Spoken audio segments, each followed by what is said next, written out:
Assalamualaikum warahmatullahi wabarakatuh. Hamdan wa syukranillah. Wassalatu wassalamu ala rasulillah. Wa ala alihi wa sahbihi wa mawalah. Amma ba'du. Seiring puji yang tak pernah henti hanyalah milik Allah yang maha suci. Senandung rindu yang tak pernah layu hanyalah milik Allah yang maha tahu. Segenap sanjung tertumpuk hanyalah milik Allah yang maha agung. Salawat berbingkai salam, mari kita sanjungkan kepada mahkota alam.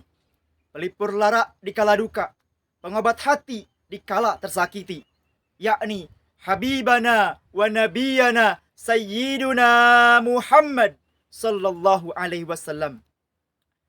Panitia Semarak Ramadan yang saya hormati dan penonton rahimakumullah. Pada kesempatan ini, izinkan saya, Dada Nugraha, mahasiswa semester akhir STIES Indonesia Purwakarta, untuk menyampaikan tausiah tentang meningkatkan ukhuwah Islamiyah di bulan suci Ramadan. Ukhuwah Islamiyah adalah keterkaitan hati dan jiwa satu sama lain dalam ikatan akidah.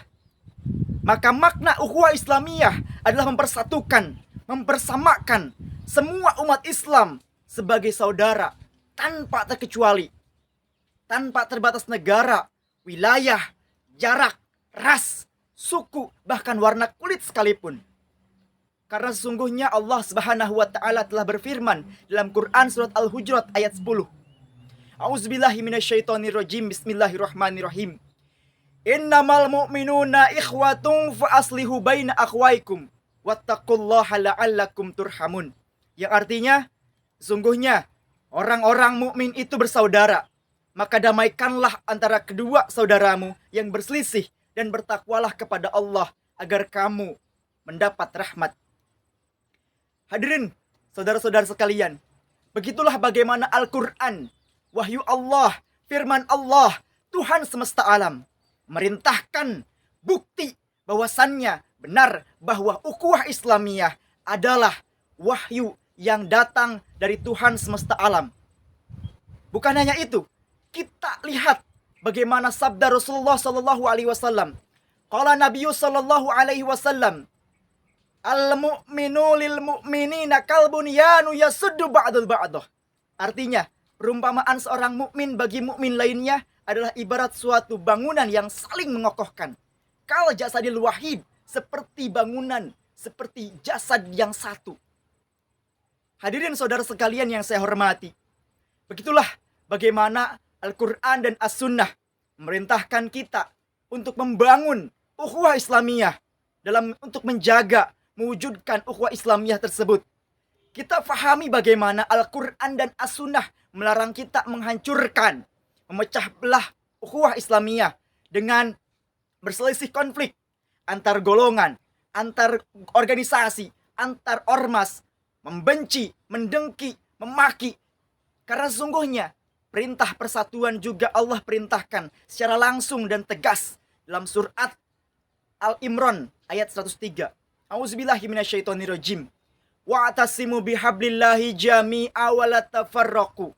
Dan berpegang teguhlah kalian semua pada tali agama Allah dan jangan bercerai-berai.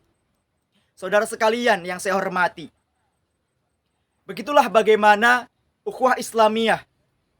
Ukhuwah Islamiyah bukan sekedar hanya jargon semata yang kita tahu.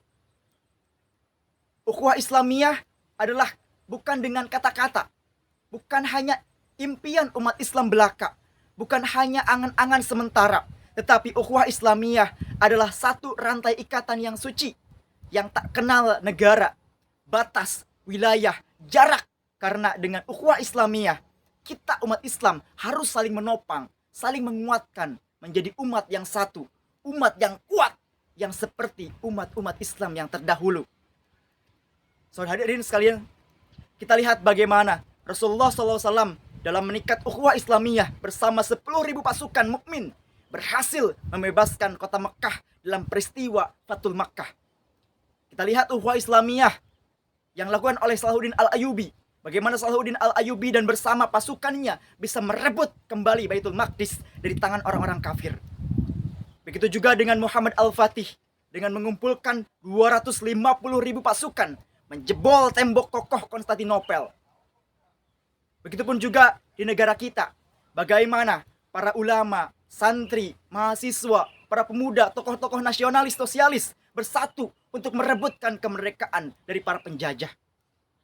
Hadirin sekalian, lalu bagaimana dengan umat Islam hari ini? Apa karena perbedaan ormas, perbedaan golongan, perbedaan organisasi, perbedaan ciri khas, perbedaan furu'iyah, kita berbeda dan menjadi saling bermusuhan? Apa yang akan kita harapkan? Yang kita harapkan adalah kita, pemuda-pemuda Islam sekarang, generasi penerus bangsa ini ke depan.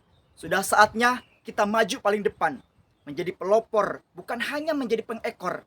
Hari ini menjadi bukti bahwa kita disatukan dalam satu ikatan ukhuwah Islamiyah. Hai para pemuda, harapan bangsa, pemudi Sekar Pertiwi.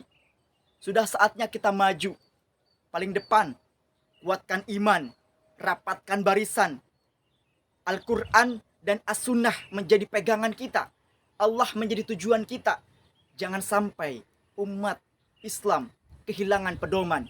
Perbedaan ormas, perbedaan organisasi, perbedaan komunitas, perbedaan golongan, perbedaan furu'iyah, itu bukan menjadi sebuah halangan. Tentu itu untuk bersatu. Mari kita berjuang bersama-sama. Mari kita wujudkan ukhuwah Islamiyah. Bukan dalam satu bendera, bukan dalam satu lambang, bukan dalam satu golongan, tapi dalam satu tauhid. La ilaha illallah Muhammadur Rasulullah. Di mana kita berani untuk berjuang dengan kalimat itu, di mana kita berani untuk mati dengan kalimat itu. Takbir, Allahu Akbar. Saudara sekalian yang saya hormati, sekian tausiah yang dapat saya sampaikan. Mohon maaf jika ada kata-kata atau tutur kata yang kurang berkenan. Karena kebenaran hanya milik Allah dan kekurangan dari saya pribadi sebagai makhluk. Akhirul kalam, wallahul muwafiq aqwamit thoriq. Wassalamualaikum warahmatullahi wabarakatuh.